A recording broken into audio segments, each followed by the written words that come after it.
नमस्कार उद्योजक मित्रांनो, आपल्या सर्वांचे स्वागत आहे PCK food tech solutions private limited मध्ये। आज आपण तुम्हाला दाखवत आहोत की आपण कुठल्या कुठल्या प्रकारच्या मशीन्स बनवतो आणि कशा पद्धतीने बनवतो। तर चला बघूया, आपण फॅक्टरी मध्ये जाऊया। सर्वप्रथम हे व्हायब्रोसिवर आहे, याच्यामध्ये आपल्याला मसाला चाळता येतो। हा मसाला प्लांट मध्ये वापरला जातो। त्यानंतर या ठिकाणी आहे कोंबडी खाद्यांचा प्लांट, ज्याला आपण पोल्ट्री फीड प्लांट म्हणतो। याच्यामध्ये काय आहे, तुमचे जे काही ग्रेन्स आहेत ते ग्रेन्स वरनं या ठिकाणावरनं स्क्रू कन्व्हेयर असेल, स्क्रू कन्व्हेयरनं जाऊन तो ग्राइंड करून तो मिक्सर मध्ये येईल। मिक्सर मध्ये आल्यानंतर आतमध्ये मिक्सिंग होते। मिक्सिंग झाल्यानंतर या ठिकाणावरनं मिक्स केल्यानंतर या ठिकाणावरनं आउटपुट येणार आहे आणि याला मेश फीड म्हणून आपण आपल्या पोल्ट्री पालन व्यवसाय जो आहे त्याला ते खाद्य देऊ शकता। समोर आपण हा टँक बघत आहे। हा टँक जो आहे हा मोलॅसिस टँक आहे। हा कॅटल फीड प्लांट मध्ये वापरला जातो। मिक्सिंग करण्याच्या टायमाला आपल्याला मोलॅसिस टाकावी लागते, त्यासाठीचा हा टँक आहे। त्यासाठी आपण अतिशय व्यवस्थित त्यावरती सीडी पण दिलेली आहे। वरती जाऊन तुम्ही लेवल पण बघू शकता। त्यानंतर आटा प्लांट मध्ये ज्या काही चक्क्या असतात ती चक्की या ठिकाणी आपण 24 इंची चक्की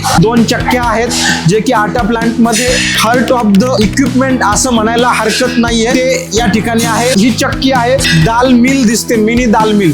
याच्यामध्ये तुम्हाला तूर डाळ, मूग डाळ, उडीद डाळ, चना डाळ या सर्व प्रकारच्या डाळी या एका सिस्टम मधनं बनवल्या जातात। आता ही प्रायमर स्टेजला आहे। प्रायमर झाल्यानंतर याच्यावरती फायनल कलरिंग होईल आणि नंतर ही डिस्पॅच होईल। या ठिकाणी तुमचा हा व्हीट क्रशर आहे, हा पण आटा प्लांट मधला महत्वाचा इक्विपमेंट आहे। याच्यामध्ये जे काही तुमचे गव्हाचे ओंबे असतात त्या ओंब्यावरचं कव्हर काढण्याचं काम या व्हीट क्रशरचं आहे। या ठिकाणी हा क्लिनिंग ग्रेडिंग सिस्टम आहे। याच्यामध्ये काय होतं, सर्व प्रकारचे जे धान्य आहे ते धान्य याच्यामध्ये साफ केले जातात। म्हणजे याच्यामधनं तुमचा तुकडा वेगळा होतो, भुसा वेगळा होतो आणि फ्रेश गहू वेगळा होतो। याच पद्धतीने याच्यामध्ये तुम्ही गहू, ज्वारी, बाजरी, मक्का, तूर, सोयाबीन असे सर्व प्रकारचे धान्य हे चांगल्या पद्धतीने क्लीन करू शकता। आता हा पेंटिंग पोझिशन मध्ये आहे। तर हा या ठिकाणी स्क्रू कन्व्हेयर आहे। त्यानंतर या ठिकाणी ही ताशी 1 टनाची रिंग डाय पॅलेट मशीन आहे। याच्यामधनं आपण अतिशय चांगल्या पद्धतीचं पशु आहार बनवू शकतो, ज्याला आपण पॅलेट फीड म्हणतो। ते 1 टन साठीचं आहे। याच्यासाठी आपण या ठिकाणी 30 HP ची मोटर दिलेली आहे। या ठिकाणी आपण हा कॅटल फीड मध्ये 1 टनच्या प्लांट मध्ये हा ग्राइंडर दिलेला आहे। हा डबल म्हणजे फुल स्क्रीन ग्राइंडर आहे। याच्यामध्ये पूर्ण साईडनं स्क्रीन आहे। साईडनं स्क्रीन असल्यामुळे याच्यामध्ये जी पण ग्राइंडिंग आहे ती अतिशय चांगल्या क्वालिटीची होते आणि हा बघितलं तर पूर्ण स्टेनलेस स्टील मध्ये आहे। हा ताशी 1 टनाचा आहे। त्याचबरोबर विशेष तुम्ही बघू शकता, सगळ्या ज्या मोटर स्टॉक आहेत त्या सगळ्या क्रॉम्प्टनच्या मोटर आहेत। लोकल मोटर आपण कुठेही वापरत नाही, त्या सर्व क्रॉम्प्टनच्या मोटर आहेत। समोर आल्यानंतर या ठिकाणी हा सेंट्रीफ्युगल आहे। हा सेंट्रीफ्युगल पण आटा प्लांट मधला खूप महत्वाचा पार्ट आहे। आता हा बनलेला आहे, अजून याची फिनिशिंग, प्रायमर आणि पेंटिंग बाकी आहे। तर हा आटा प्लांट आणि बेसन प्लांट मध्ये आपण अतिशय चांगल्या क्वालिटी घेण्यासाठी वापरू शकतो। आता या ठिकाणी 2 पद्धतीचे तुम्हाला इक्विपमेंट दिसतात। तो सेम जो आहे सेंट्रीफ्युगल आता आपण MS मध्ये बघितला, तो सेंट्रीफ्युगल या ठिकाणी स्टेनलेस स्टील मध्ये आहे। सेम वर्किंग आहे, फक्त हा फूड ग्रेड आहे SS304। त्यानंतर समोर आपण बघू शकता की हा रिबन ब्लाइंडर आहे, जो की ताशी 1 टनाच्या प्लांट मध्ये आपण याच्यामध्ये वेगवेगळे इन्ग्रेडियंट टाकून याला अतिशय चांगल्या क्वालिटीची मिक्सिंग करू शकतो। त्यासाठी हा रिबन ब्लाइंडर आहे। त्यानंतर समोर आलाच तर आपल्याला हे सगळं मटेरियल दिसेल।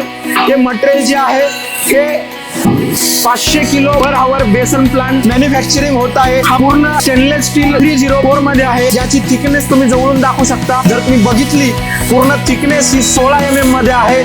याच्यामध्ये पूर्ण मटेरियल SS304 आहे। कॉन्टॅक्ट पार्ट ॲज वेल एज नॉन कॉन्टॅक्ट पार्ट सर्व स्टेनलेस स्टील 304 मध्ये आहे। आणि वेल्डिंग पण तुम्ही दाखवू शकता। याच्यामध्ये आपण ऑर्गन वेल्डिंग वापरतो आहे। याच्यामध्ये CO2 सुद्धा आपण वापरत नाही, जे की SS साठी स्पेसिफिक वेल्डिंग आहे, ते वेल्डिंग आपण या ठिकाणी वापरत आहे। हा जो पार्ट आहे हा आता पूर्ण SS चा प्लांट बनत आहे। सेंट्रीफ्युगलच्या खालचा वरम स्क्रू कन्व्हेयर आहे। परत या ठिकाणी मोठी सेंट्रीफ्युगल एक तयार होत आहे, याची फ्रेम या ठिकाणी आहे। हा पण पूर्ण SS304 मध्ये आहे। हा तुम्ही बेस बघू शकता त्याचा।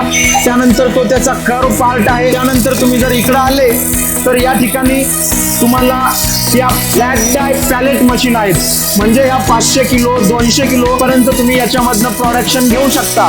पण तुम्हाला 1 टन 2 टन 5 टन हवा असेल तर या पद्धतीची रिंग डाय पॅलेट मशीन हवी असते, ती आता मॅन्युफॅक्चरिंग मध्ये आहे। अशा प्रकारे कॅटल फीड असेल, पोल्ट्री फीड असेल, मसाला प्लांट असेल, आटा प्लांट असेल, बेसन प्लांट असेल, दाल मिल प्लांट असेल, क्लिनिंग बेडिंग प्लांट असेल, भुईमुगाच्या शेंगा फोडायचं इक्विपमेंट असेल, असे अनेक प्रकारचे इक्विपमेंट आपण या ठिकाणी बनवत आहोत. त्यानंतर तुम्ही अजून एक सगळ्यात महत्वाचा इक्विपमेंट मी तुम्हाला दाखवतो. हा फिश फीड एक्सुडर मशीन आहे. फिश फीड एक्सुडर मशीन भारतामध्ये फार कमी कंपन्या बनवतात. त्याच्यामध्ये आपण आहोत. याच्यामध्ये फ्लोटिंग फिश फीड म्हणजे जे माशांचं पाण्यावरती तरंगणारं खाद्य या मशीन मधनं बनते. त्याचा हा शाफ्ट आहे. हा शाफ्ट याला असेंबल केल्यानंतर या सगळ्या इक्विपमेंट मधनं पाण्यावरती तरंगणारं माशांचं खाद्य या मशीन मधनं तयार होतं. आणि तुम्ही मच्छी पालन असेल, पशुपालन असेल, पोल्ट्री पालन असेल, गोट पालन असेल, या सर्व व्यवसायासाठी लागणारी इक्विपमेंट अतिशय चांगल्या क्वालिटीमध्ये आणि उत्तम रेट मध्ये आपल्या कंपनीमध्ये अवेलेबल आहे. अशा प्रकारचे इक्विपमेंट्स आपण आज सक्रिय भारतातल्या 18 राज्यांमध्ये प्रोव्हाइड करत आहोत. असेच नवनवीन व्हिडिओ बघण्यासाठी आमच्या YouTube चॅनलला सबस्क्राईब करा, इन्स्टा चॅनलला फॉलो करा. धन्यवाद.